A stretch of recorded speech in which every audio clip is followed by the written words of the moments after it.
നമസ്കാരം. എൻ്റെ പേര് മനു എന്നാണ്. ഞാൻ താമസിക്കുന്നത് പത്തനാപുരത്തിനും പുനലൂരിനും ഇടയ്ക്ക് ചേകം എന്ന് പറഞ്ഞ സ്ഥലത്താണ് താമസിക്കുന്നത്. ജന്മന എനിക്ക് വലത് കൈയില്ല.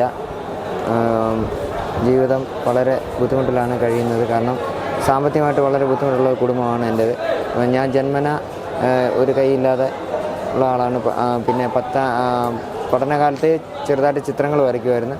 പിന്നെ 10ാം ക്ലാസ് പഠിച്ചതിന് ശേഷം ടി വി വർമ്മ ഇൻസ്റ്റിറ്റ്യൂട്ട് എന്ന് പറഞ്ഞ സ്ഥാപനത്തിൽ പോയി ചിത്രരചന പഠിക്കുകയും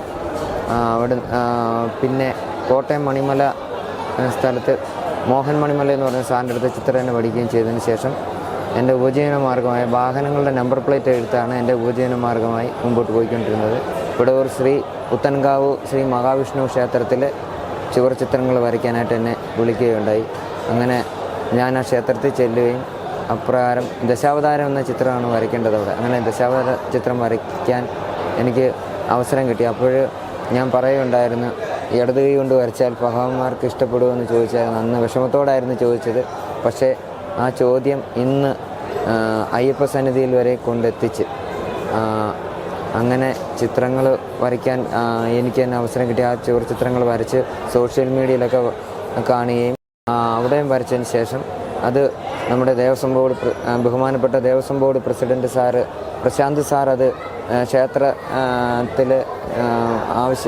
ആവശ്യത്തിന് വേണ്ടി അവിടെ വന്നപ്പോൾ ചിത്രങ്ങൾ കാണുകയും അതിന് മുൻപായിട്ട് എൻ്റെ ചിത്രങ്ങൾ മൊബൈൽ വഴി കാണുകയും ചെയ്തു. ദശാവതാരം വരച്ചത് കാണുകയും ചെയ്യുമായിരുന്നു. അപ്രകാരം സാറാണ് എന്നെ ഈ ശബരിമലയിലേക്ക് സന്നിധാനത്തേക്ക് ചിത്രം വരയ്ക്കാനായിട്ട് വിളിക്കുന്നത്.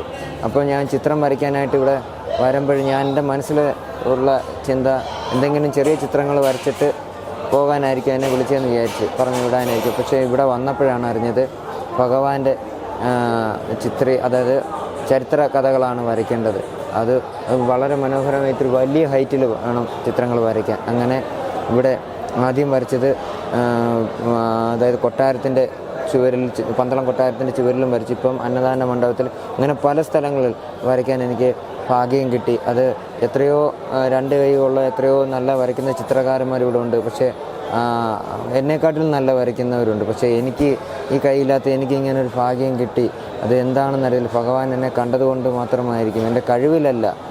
എന്നെ കണ്ട് എൻ്റെ അവസ്ഥയറിഞ്ഞ് എൻ്റെ ബുദ്ധിമുട്ടറിഞ്ഞ് എനിക്ക് തന്നൊരു അവസരമാണ് ഭഗവാൻ ഇത്. അങ്ങനെ ഞാനിവിടെ ചിത്രങ്ങൾ വരയ്ക്കുന്നു. വളരെ ബുദ്ധിമുട്ടിലാണ് ഇവിടെ വന്ന് ഈ ചിത്രങ്ങൾ വരയ്ക്കുന്ന പ്രതിഫലമൊന്നും ആഗ്രഹിച്ചല്ല ചിത്രങ്ങൾ വരയ്ക്കുന്നത്. ഇതെല്ലാം ഭഗവാന് എനിക്ക് തന്ന ഒരു അവസരം, ഞാനത് പ്രയോജനപ്പെടുത്തുന്നു. ഒരു പെയിൻറ്റുമൊക്കെ സാറുമാർ വാങ്ങിച്ചു തന്ന്, പിന്നെ ആഹാരം തരുന്നുണ്ട് ഇവിടുന്ന്, പിന്നെ വരയ്ക്കുന്നു. പിന്നെ എനിക്ക് ഇടാനുള്ള ഡ്രസ്സ് ഇന്ന് പ്രസിഡൻറ്റ് സാറ് കൊണ്ടു തരികയുണ്ടായി. അതുകൊണ്ട് ഇന്ന് ഇടാനുള്ള ഉടുപ്പൊക്കെ കൊണ്ടു തന്നിട്ടുണ്ട്, മുണ്ടും ഉടുപ്പൊക്കെ കൊണ്ടുവന്നു. അങ്ങനെ വളരെ സന്തോഷത്തോടെ ഈ സന്നിധിയിൽ ഓരോ ദിവസവും ഓരോ ദിവസമാണ് ഓരോ ചിത്രങ്ങൾ വരയ്ക്കുന്നത്. അങ്ങനെ ചിത്രങ്ങൾ ഇപ്പോൾ 4ാമത്തെ ചിത്രം വരച്ചുകൊണ്ടിരിക്കുന്നത്.